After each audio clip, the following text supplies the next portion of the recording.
How's it going? Chad here. Today I just wanted to cover the topic of sleep and how much is actually needed, because it comes up so much on message boards and just especially within raw food communities and people who are, have made significant lifestyle changes. So, how much sleep do I actually need? And it's a pretty simple answer, actually. It's enough. Now, how much is enough? When you're rested. It is physiologically impossible to sleep too much. Yes, if you have to get up and go to work in the morning, you can oversleep, by sleeping past your alarm, being late for work. But from the standpoint of, can I oversleep? No, it's impossible. When your body doesn't want any more sleep, it will wake up on its own accord. Now, the reason that a lot of times people will say on a weekend, they sleep in and they say that they actually feel more tired when they wake up and they think that they overslept as a result of that. The reason is because they've finally given their body a chance to chill out. Because of the modern society that we live in, we are inundated with stimulation from the time that we get up.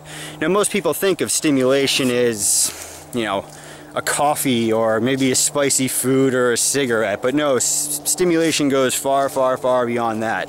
I mean, look at most people's lives. What do? You wake up to an alarm.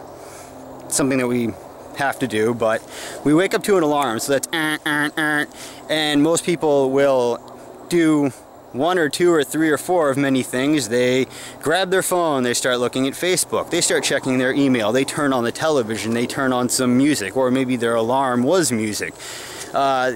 They go and check their computers out, they turn on the coffee.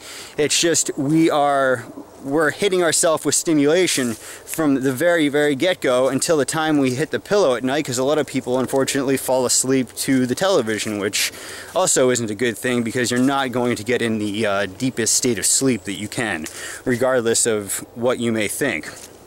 And I mean, a good test for looking at how much stimulation you really do have in your life. When was the last time that you actually sat down for 10, maybe 15 minutes and did nothing?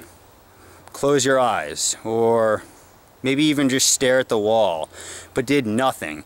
Try doing that. If you've never actually meditated, or let's just take out the word meditation, because some people are quite turned off by that. So let's just say you go stimulant free for 15 minutes a day. If you can't do that, just start out with 5, because a lot of people, it's going to be difficult, and that's okay, because when I first started down a path of trying to look more within myself, I sat down for about 2 minutes, and my head's doing this, and my hands are doing this, and feet are bouncing all over the place, and I just wasn't ready for that. But so try it. Just sit down 5 minutes a day and just watch your mind and watch how it just goes all over the place. And that's a good indication of how turned off and unaware you might be of how much stimulation you do have in your life. Then there's the other things of obviously trying to cut down on caffeine and things of that nature. But another word on sleep is, if you do feel, you hear about people who are fruitarian and wow, they need 3 or 4 hours of sleep. Well, if you need more than that, that's okay. I hear people almost think that it's like prerequisite. Okay, they've been eating fruit for a week or two, and it's like, oh, should I be sleeping less? Should I be sleeping less? No. I mean, right now, I get by with about 6 hours of sleep.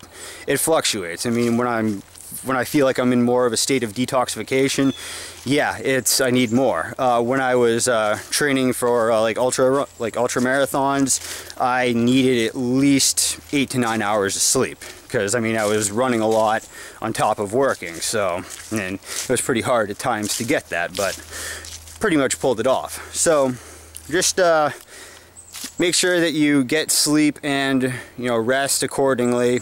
And rest being everything, it's all relative. So resting we'll just say, is taking time during your day just to sit down. I mean, a lot of people, that don't have to take breaks at work won't do it, and they'll just, you know, work through a lunch or whatever.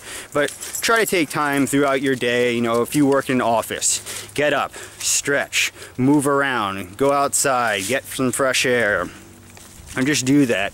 It'll help your body out tremendously. It'll help your sleeping cycles out.